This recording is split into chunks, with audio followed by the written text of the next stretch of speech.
Grand mensonge sur le combat spirituel.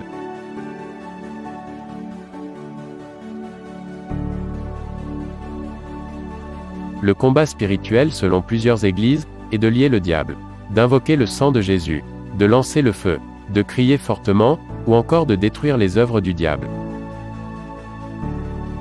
Malheureusement, toutes ces choses ne sont que pure distraction.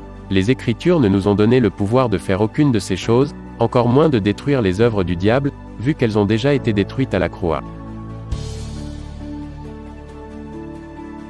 Voici ce que signifie le combat spirituel, selon Éphésiens chapitre 6.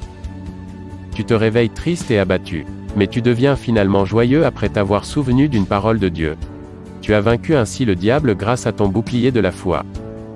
Tu finis de lire un livre disant que Jésus n'a pas existé.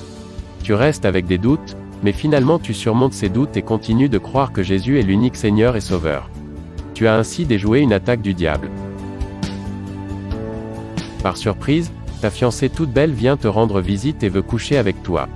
Bien qu'un peu faible, tu finis par refuser de le faire pour ne pas attrister le Saint-Esprit. Bravo, le diable est tout confus. Tu arrives à pardonner de tout ton cœur un homme qui t'a abusé et maltraité. Tu as ainsi vaincu grâce à ta cuirasse de justice. Tu arrives à dépenser l'unique 1000 francs que tu as, pour le bien-être d'un frère en grande difficulté. Tu as ainsi vaincu. Tu arrives à interrompre ton sommeil pour prier la nuit. Bravo, Satan est par terre. Chaque fois que tu résistes à une tentation de voler, de mentir, ou de commettre un péché, c'est une victoire que tu obtiens d'un combat.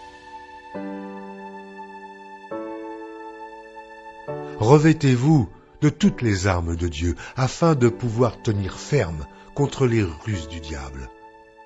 Car nous n'avons pas à lutter contre la chair et le sang, mais contre les dominations, contre les autorités, contre les princes de ce monde de ténèbres, contre les esprits méchants dans les lieux célestes.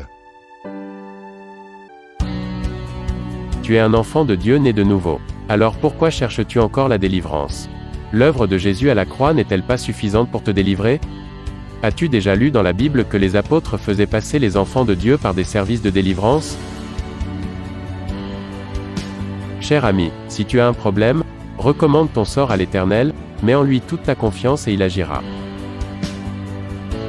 Ce sera tout pour ce numéro de Vérité Biblique. N'oubliez pas de nous laisser en commentaire votre avis, et surtout de vous abonner et de partager la vidéo autour de vous. Soyez bénis et à bientôt pour un autre numéro.